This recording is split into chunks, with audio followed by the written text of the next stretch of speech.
Yeah, yeah, and I find, like, you were talking about creativity, Yeah, and I think that it's funny because I've played around with my schedule a lot and trying to get the most out of it and the most performance that I can out of myself on a day-to-day basis. cool. And I was on a schedule, and I felt I'm a pilot, so I change time zones a lot. So it's hard to get back to like a 4 a.m. wake up call. But I was really consistently getting up at like 4 o'clock in the morning.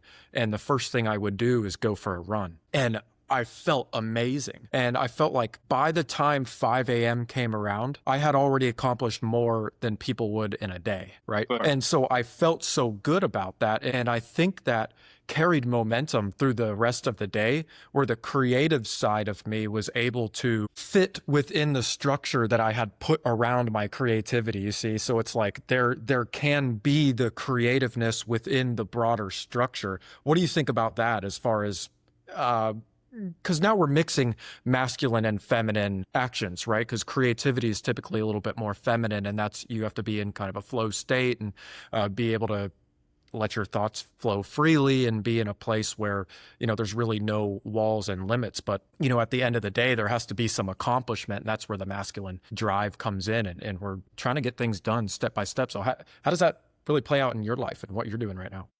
For sure. And I think that's kind of really that stems from, just my experience with military school. For me now, Yeah. well, at that time when I was going through it, I used to really like, I guess because when we don't necessarily like to be told to do certain Right. things, you know what Yeah, I mean? So sure. at Yeah. that time, being told I have to wake up at 5:45 Hmm. and I gotta do this and I have to do Yeah. that.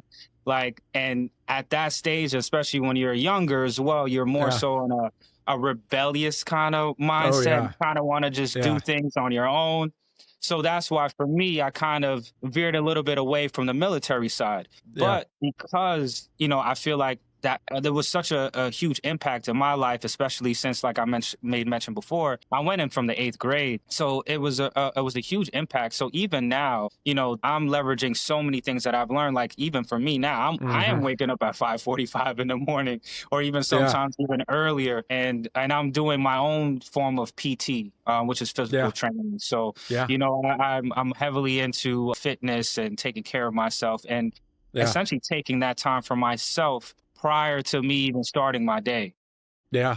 So taking that aspect of, military school and, Hmm. before, like, as you mentioned before even 8 o'clock rolls around, 9 o'clock rolls around, you Yeah. essentially feel like you have a full day.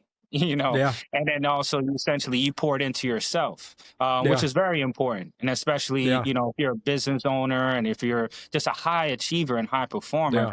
you could get essentially lost in the sauce and just lost in the day to Hmm. day. And Yeah. if you're not, being very diligent with your time and how you Yeah. spend your time, you Hmm. could, essentially just put yourself on the back burner. And Yeah. you know how that works sometimes. If you just essentially just doing, you could essentially just burn yourself out. So it's very Yeah. important to pour into yourself. So I think more so from, just being a younger person at that time,